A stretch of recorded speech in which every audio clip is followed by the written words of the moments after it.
اللهم صل على محمد وعلى آل محمد كما صليت على إبراهيم وعلى آل إبراهيم إنك حميد مجيد. السلام عليكم ورحمة الله تعالى وبركاته.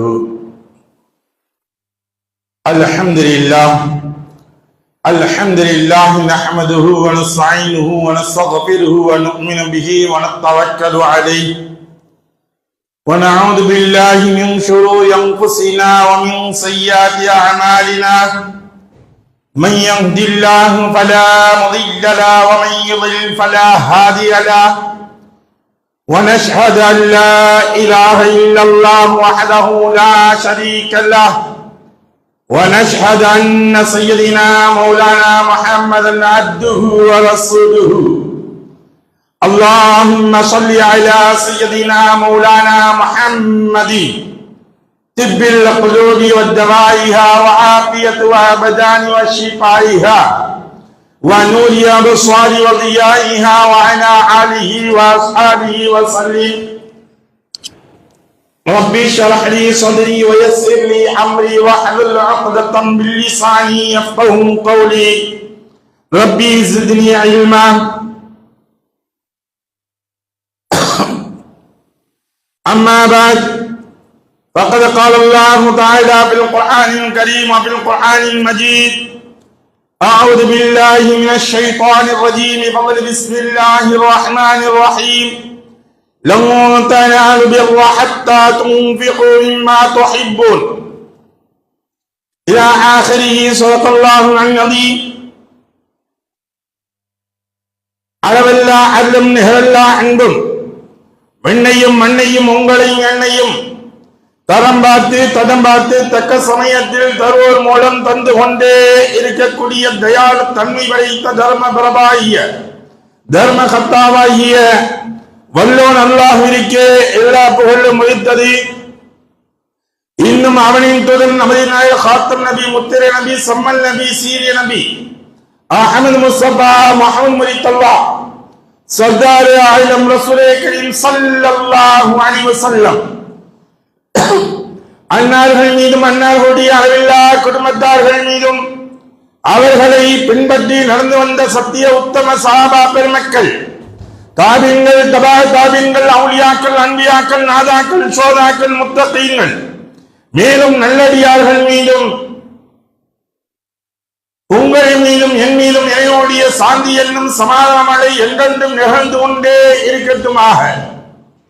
அருமைக்குரிய சகோதரர்களே, பெரியோர்களே, இன்றைய காலகட்டத்தில் நாம் பார்த்து கொண்டிருக்கின்றோம். ஆடுகள் அலைகின்றது என்பதாக ஓநாய்கள் கவலைப்பட்ட கதையாக சிறுபான்மையினருக்குரிய உரிமைகளை பெற்றுத் தருகின்றோம், சிறுபான்மைகளை நாங்கள் மேம்படுத்த இருக்கின்றோம் என்பதாக, சீர்திருத்தம் படுத்துகின்றோம் என்பதாக ஒரு புதியதாக ஒரு சட்டத்தை அறிமுகப்படுத்துகின்றார்கள்.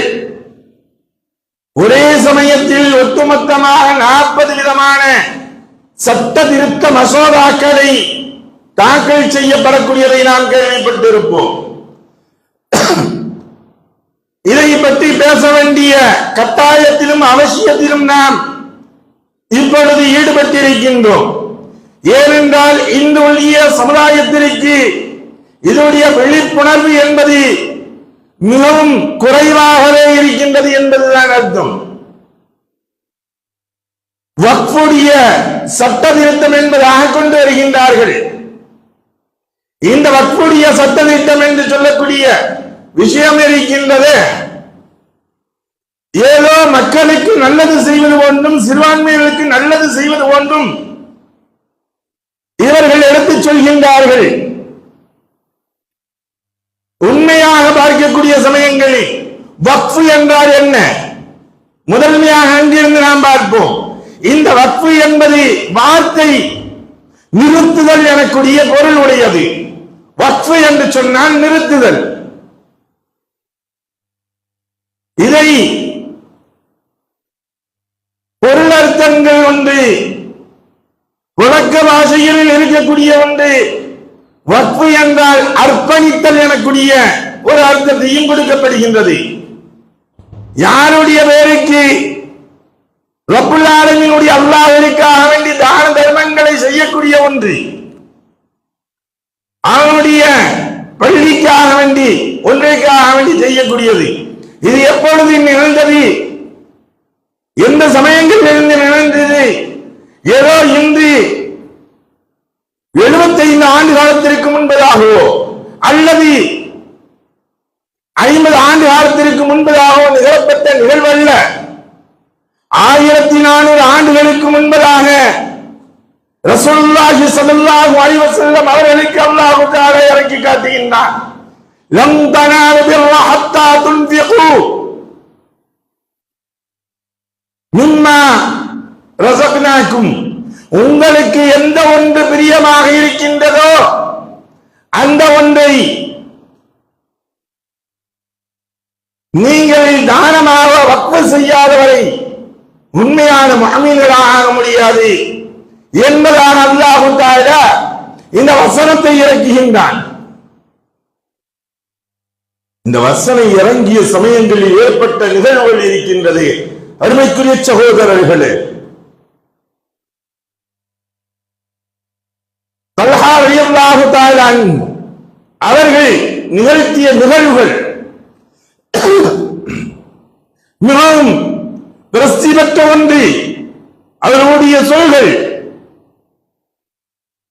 இந்த ஆயத்தை இறங்கிய ரசூலுல்லாஹி ஸல்லல்லாஹு அலைஹி வஸல்லம் அவர்கள் ஓதி காட்டுகின்றார்கள்.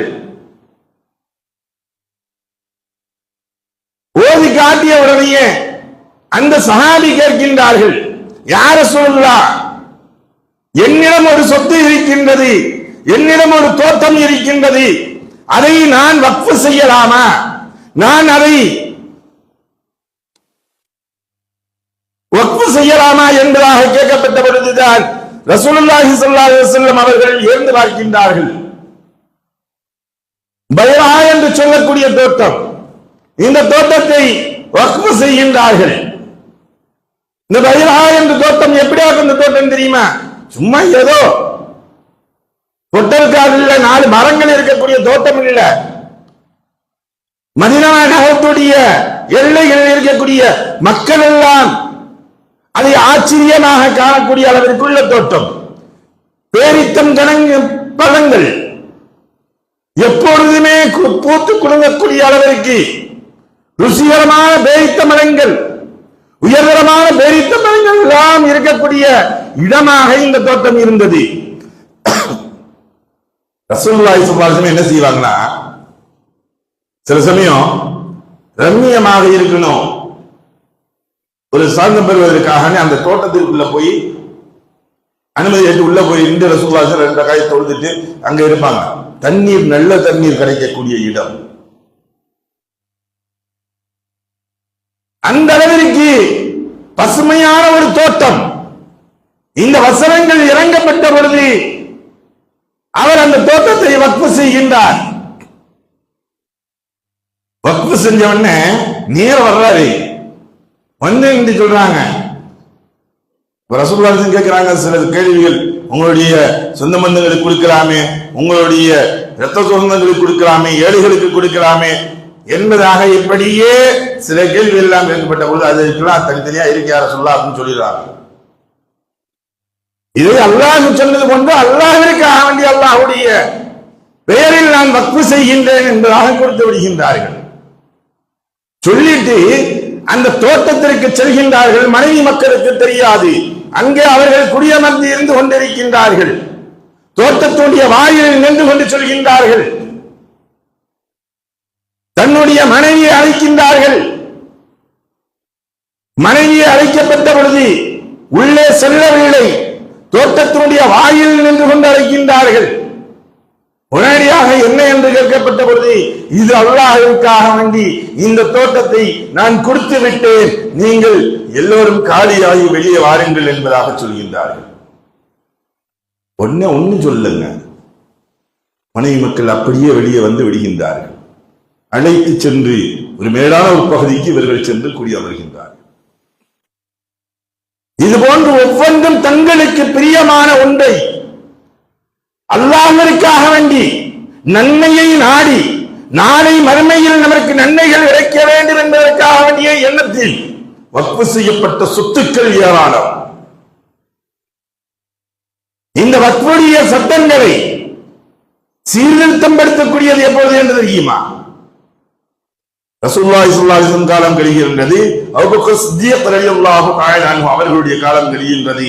இரண்டாவது கலீஃபாவாக வரக்கூடிய உமர் இப்னு கத்தாப் ரலியல்லாஹு தஆலா அன்ஹு அவர்களுடைய காலம் பறந்து விரிந்து மாகாணங்களாக பூமியில் 2 பகுதிகளை ஆட்சி செய்யும் அளவிற்கு உமர் ரலியல்லாஹு தஆலா அன்ஹு அவர்களுடைய காலகட்டத்தில் இருந்தது. இந்த அளவுக்கு இருக்கையில இப்பொழுது வக்ஃபுடைய நிலங்கள் அதிகமாக வருகின்றது. சீர்திருத்தம் செய்கின்றார்கள், சீர்திருத்தம் படுத்துகிறார்கள். வக்ஃபுடைய சொத்துக்களை எதுக்கெல்லாம் பயன்படுத்தலாம், அல்லாஹ்வுடைய பெயரில் கொடுக்கப்பட்ட சொத்துக்களை எதற்காக வேண்டி பயன்படுத்த வேண்டும் என்பதை வரைமுறைப்படுத்தப்பட்டு கொடுக்கப்பட்டது உமர் இப்னு கத்தாப் ரலியல்லாஹு தஆலா அன்ஹு அவர்களுடைய காலகட்டங்களில். ஏழைகளுக்கு இது உபயோகப்பட வேண்டும். இதிலிருந்து வரக்கூடிய வருமானங்களை வைத்து ஏழைகளுடைய பசி பஞ்சங்கள் பட்டினிகள் போக்கப்பட வேண்டும். அனாதைகளை ஆதரிக்கப்பட வேண்டும். அனாதை குழந்தைகள், அனாதை முதியவர்கள், இவர்களுக்காக வேண்டி காப்பகங்கள் ஏற்படுத்தினார்கள். அன்றே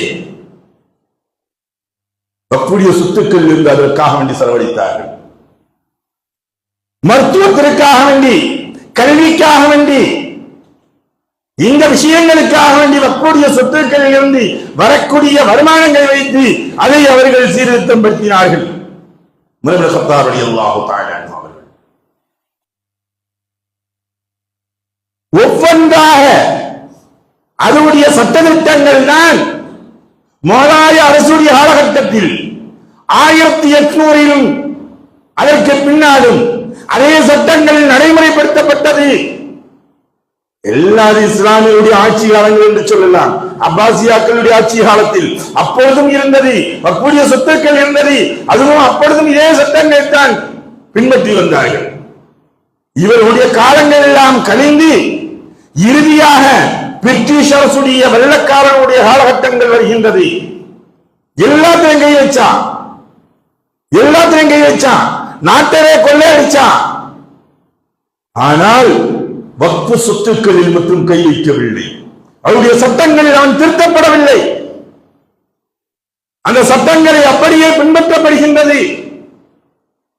அருமைக்குரிய சகோதரர்களே, அதற்கு பின்னாலும் கூட வரப்பட்டவர்கள் ஏறத்தாழ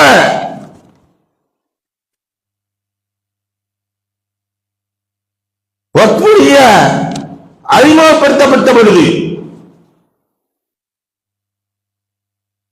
சுதந்திரம் பெற்றதற்கு பின்னால் வக்ஃபு சொத்துக்களை பற்றி அறிமுகப்படுத்துகின்றார்கள். 1952 சட்டங்கள் எல்லாம் ஏற்றப்பட்டு சரியான முறையில் அதையே ஃபாலோ பண்ணி வர்றாங்க. அப்பொழுது இதற்கு வக்ஃபு வாரிய போர்டு என்பதாக ஒன்றை நிர்ணயம் செய்யப்படுகின்றது.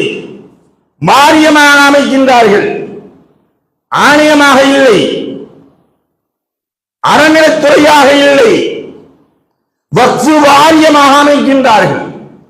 வக்ஃபு வாரியத்தின் கீழ் எந்த சொத்துக்கள் எல்லாம் இருக்கின்றதோ, அதனுடைய பட்டியலில் எழுதப்பட்டிருக்கின்றதோ அதெல்லாம் வக்ஃபுக்கு சொந்தமான ஒன்று.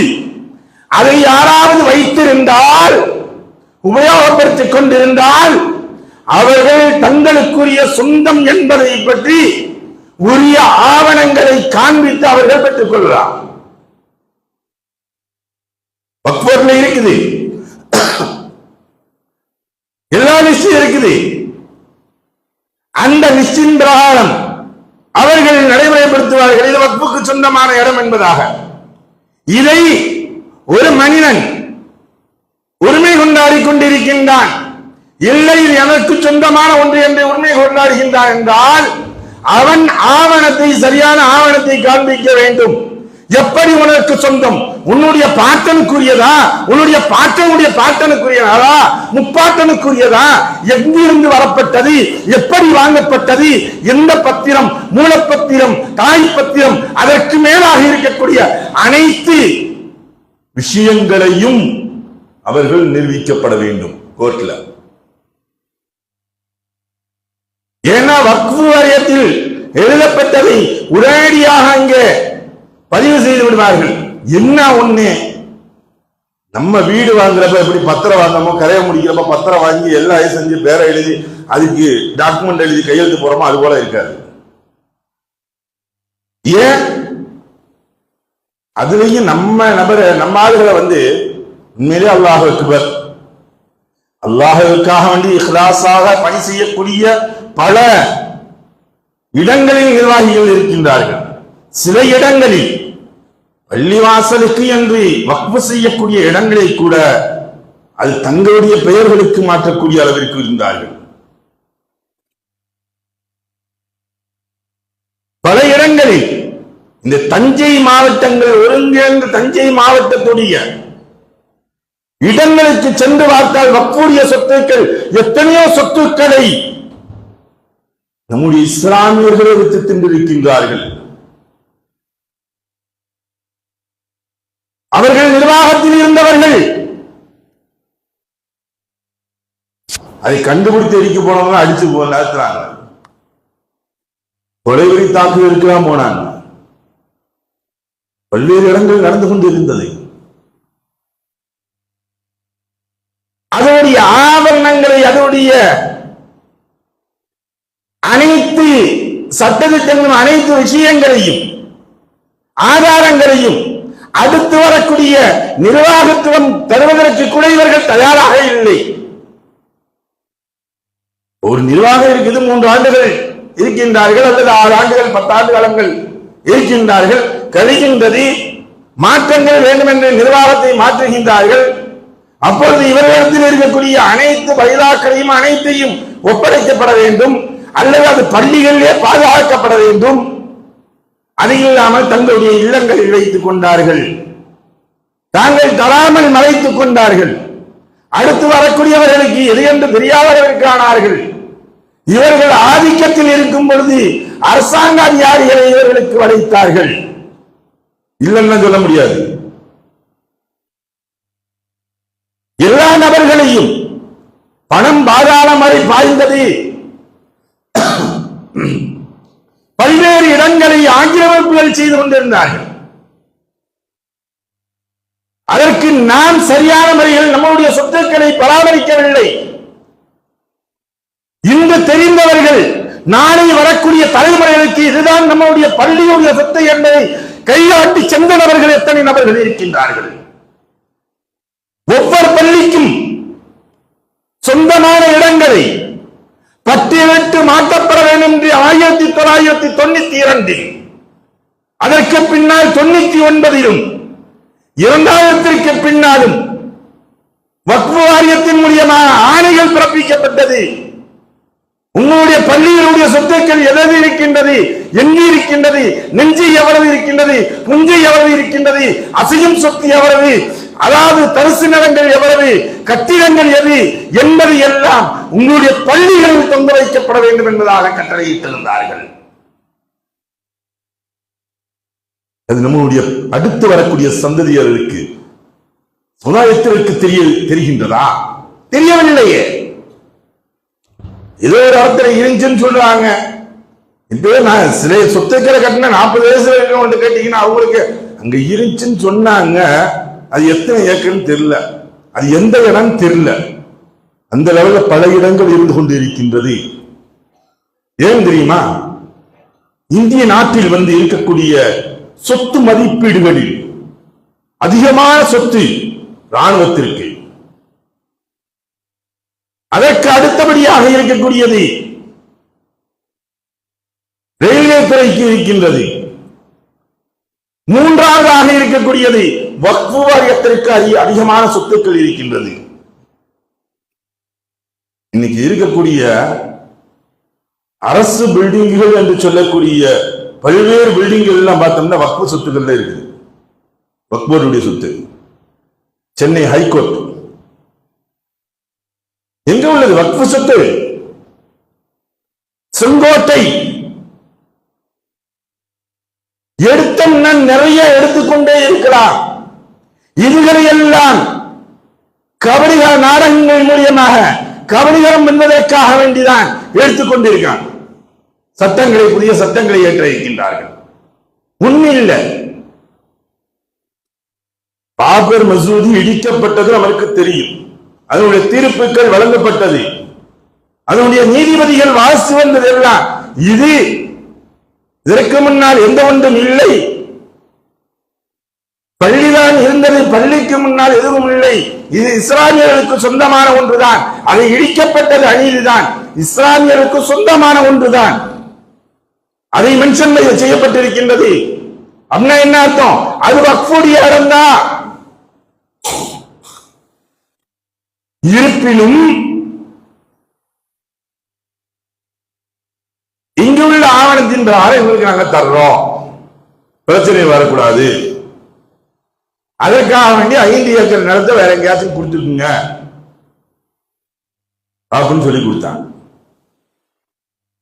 அருமைக்குரிய சகோதரர், 5 சட்டங்கள் இயற்றக்கூடிய 40இல் 5ஐ வெளியிட்டிருக்கின்றார்கள். அந்த 5 சட்டங்கள் என்ன என்று பார்ப்போம். முதலாவதாக சொல்லக்கூடியது, நான் முன் சொன்னேன் அல்லவா, ஆவணத்தின் மூலியமாக நிரூபிக்கக்கூடியது. அவர்கள் தங்களுடைய சொத்துக்கள் என்பதாக நிரூபிக்க வேண்டுமானால் அவர்கள் நிரூபிக்க வேண்டும். கோர்ட்டுக்கு சென்று அவங்க நிரூபிச்சு வாங்கிக்கலாம். இல்ல வக்ஃப் வாரியத்தின் மூலியமாக, வக்ஃப் சொத்துன்னா வக்ஃப் சொத்து தான், அது யாரும் ஒண்ணும் செய்ய முடியாது. அப்படி இருந்தது. யாரும் வக்ஃப் சொத்துக்களை வாங்கவோ விற்கவோ எதுவும் செய்ய முடியாது. எந்த காலத்தில் எத்தனை ஆண்டு காலங்கள் ஆனாலும் சரி அதை எடுக்கப்படலாம். நீங்க 100 வருஷ காலங்கள் வச்சிருக்கீங்க, அனுபவிச்சுட்டு இருக்கீங்க. வக்ஃப் வாரியத்தில் அது பதிவு செய்யப்பட்டிருக்கிறது. இந்த இடம் வக்ஃபுடைய இடம் என்று சொன்னால் உடனடியாக வக்ஃப் வாரியம் வந்து அதை கைப்பற்றுவதற்கு முழு அதிகாரம் உண்டு. அது மாநில அரசின் கீழ் இருக்கக்கூடிய மாநில அரசின் கீழ் இருக்கும் பொழுது அவர்கள் அனைத்து உதவிகளையும் அந்த வக்ஃப் வாரியத்திற்கு உதவி செய்வார்கள். அதை அகற்றப்படலாம். அகற்றுவதற்கு முழு உரிமைகள் இருக்கின்றது. இதை இப்பொழுது மாற்றுகின்றார்கள். அப்படியல்ல, இந்த சட்டத்தை சற்று திருத்துகின்றார்கள். வக்ஃப் வாரியம் சென்று நிரூபிக்க வேண்டும், இவர்கள் எங்களுக்குரிய சொத்துக்கள் என்பதாக வக்ஃப் வாரியம் நிரூபிக்க வேண்டும். அதை டிக்ளேர் பண்ணி முடிவு சொல்லக்கூடியது யார் சொல்லணும்? கலெக்டர் சொல்லணும். முதல்ல இதை எங்களுக்குரியதுதான், இவர்களுக்குரியதுதான் என்பதாக கட்ட பஞ்சாயத்து பண்ணது கலெக்டராக ஆக்கியிருக்கிறாங்க. கலெக்டருக்கு தான் வேலை. எவர்கள் எங்கே சாதகமாக அமைய வேண்டும்? ஏன் இந்த சட்டத்தை இவ்வளவு அவசரமாக, இந்த ஒரு சட்டத்தை மிகவும் வலுவாக திணிக்கின்றார்கள்? ஏன் இன்று வலுவாக திணிக்கின்றார்கள்? கண்டிப்பாக வரணும்.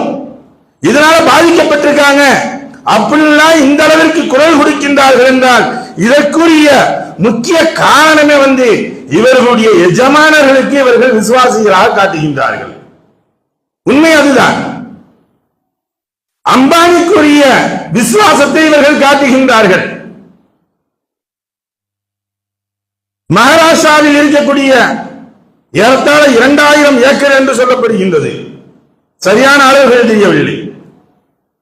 அது ஒட்டுமொத்தமாக வக்ஃபுக்கு சொந்தமான இடத்தை அபகரிக்கப்பட்டு தரை வாடகை எனக்கூடிய ஒன்றின் மூலியமாக சொல்லிக்கொண்டு அதையும் கூட சரியான முறையில் பாவம் ஏறப்பட்டாது.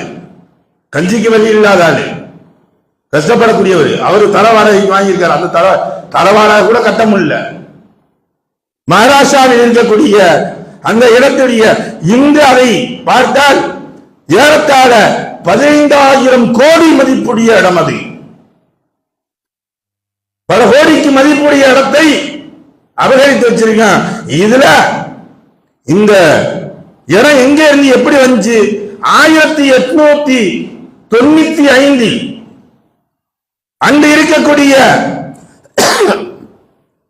ஒரு இஸ்லாமியர் ஒரு கட்டிடத்தை அதற்காக வேண்டிய கட்டுகின்றார்.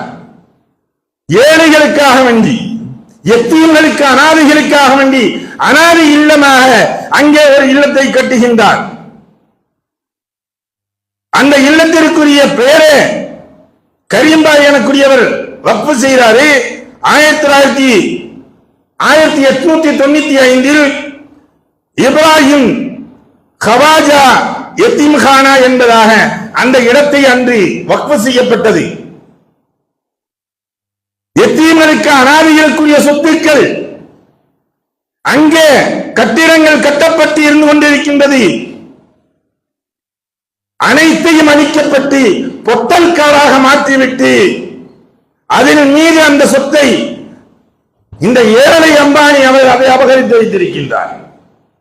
அது சின்ன ஒரு வீடு, 27 மாடி கட்டிடத்தில் ஒரு சின்ன ஒரு வீடு கட்டியிருக்காரு. எல்லாத்திலும் பார்த்திருப்போம். இருக்கிறதுலேயே மகாராஷ்டிராவே இருக்குது. அதுதான் சின்ன வீடு. ரொம்ப 27 மாடி கட்டிடங்கள், எல்லா சுகபோகங்களும் இருக்கின்றது. நீச்சல் குளத்திலிருந்து என்னென்ன வேணுமோ எல்லாமே இருக்குது. அதே சமயத்தில் பிளைட்டினுடைய இறங்கக்கூடிய அந்த தளங்கள் கண் அமைக்கப்பட்டிருக்கின்றது. இத்தனையும் அமைக்கப்பட்டிருக்கின்றது. இது போராடி கொண்டிருக்கின்றார்கள். மகாராஷ்டிரா வக்ஃப் வாரியம் இது போராடி கொண்டிருக்கின்றது. ஹைகோர்ட் வரையும் போய்கிட்டதை எடுத்துக் கொண்டிருக்கின்றார்கள். ஒன்னும் செய்ய முடியல அவனால. வக்ஃப் சொந்தமான எப்படியா இருந்தாலும் தீர்ப்பு கடைசி என்ன ஆயிரும்? தீர்ப்பு வரக்கூடிய சமயங்கள் இப்பொழுது வக்ஃப் வாரியத்திற்குத்தான் சாதகமாக போகும் தெரியும். அதற்கு என்ன செய்வது? உடனடியாக இங்கே சட்டத்தை பாஸ் செய்யறாங்க. இல்ல இல்ல, இது கலெக்டர் முடிவெடுத்தரலாம். கலெக்டர் சொன்னா போதும். இது யாருக்கு சொந்தம்னு கலெக்டர் சொன்னா போதும்.